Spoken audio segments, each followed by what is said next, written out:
Where do we draw the line with AI? Because this looks like any girl on social media with a huge following, but this is actually AI generated, as apparently they took an actual girl and edited it into someone different. But the most insane part is, this wasn't the only alternate version of her, as AI artists are spawning hundreds of different people, as the actual girl apparently is very popular online, where her Instagram does have links to her exclusive online content, but now there's also fake accounts using the alternate AI version of her also having huge amounts of followers, where they interact with fans that actually think they're talking to a real person, while other accounts actually interact with their fans as if they actually were that AI generated girl. And this was always eventually going to happen, as careers in Corn continuously create crazy stories of conventionally successful women becoming astronomically wealthy online, leaving their jobs as nurses to make $200,000 a month, leaving their job as a teacher to make over 7 figures, leaving a law firm to make her former annual salary in 1 month, and even tales of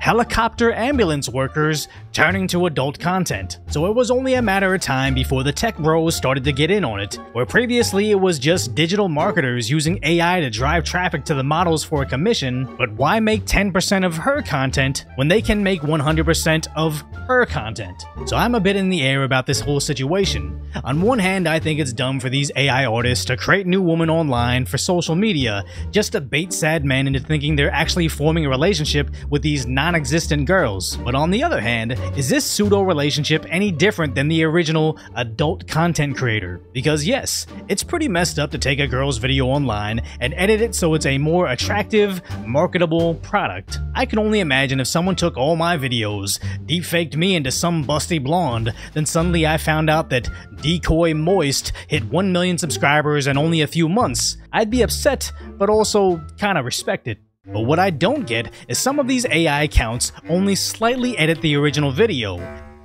can make their account openly state that this is AI content, but people still reply to their videos as if they're actually talking to an actual girl. But again, is it any different than regular thirsty comments? Which is where I wonder, do these men, consumers of this custom adult content, realize that their interaction is never going to go beyond the screen? So think, why not pay for the next level of custom content and just get some tech dude to Mr. Potato Head together anything that they want to see? But here's where it gets strange, as we're now seeing robot strippers, which is getting us eerily close to the 2014 film Ex Machina that addressed the issue of creating custom robot female companions, or what we saw in the 2017 film Blade Runner, where lonely humans bond with AI companions. And yes, these robot women do look ridiculous today.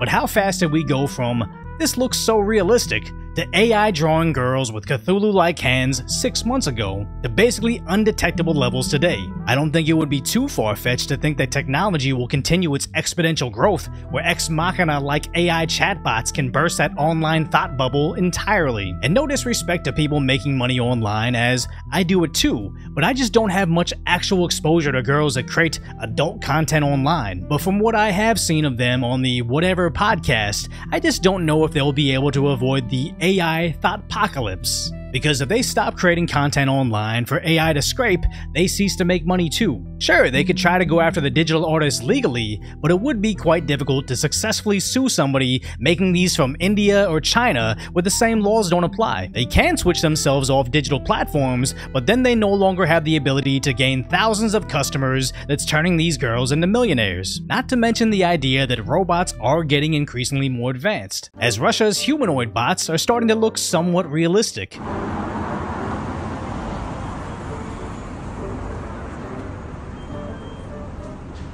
The UK's bots are actually beginning to play soccer,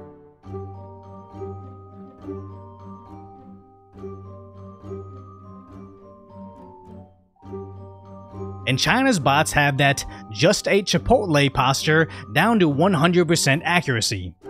And here is where I lay out the actual problem that this presents for society as a whole, as AI is going to take human jobs, but at this juncture, we just don't quite know which ones yet, as people are fighting AI taxi drivers in San Francisco by placing traffic cones on them.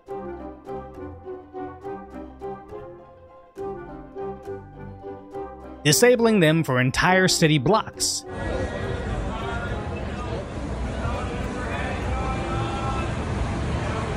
AI delivery bots are seen all throughout Los Angeles. Come on now, you're too wobbly. You're all over the place. What are you doing? Where people are now robbing them like robo-pinatas and just mistreating them in general.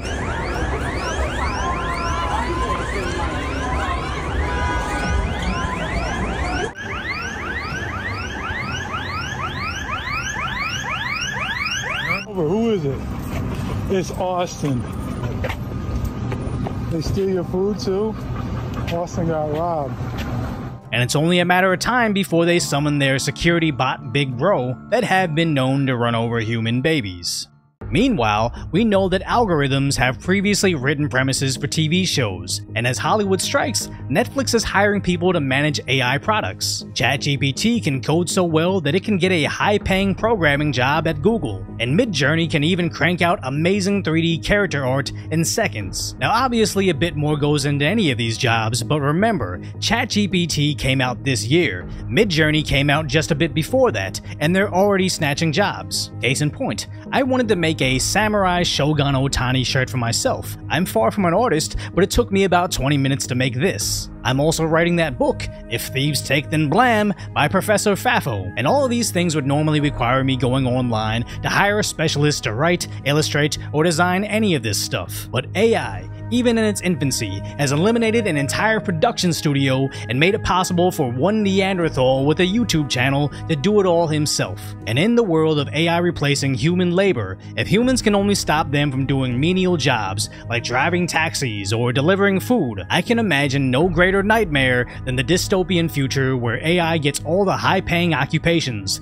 like computer programming, creating art, or even providing adult entertainment. And the only jobs left for humans is delivering stuff. Although I do understand, whether it's my Shogun Shohei painting or my parody book on finding out, this is subpar to what actual artists can do. But keep in mind that in the last few months, AI algorithms have been making us progressively stupider and consistently predicting the end of humanity in the next few years. So if you appreciate my concise, lighthearted, human commentary on what people should actually be concerned about, hopefully I've earned your subscription, then go check out the video on what procedurally generated AI chatbots do when they discover that humans are watching them.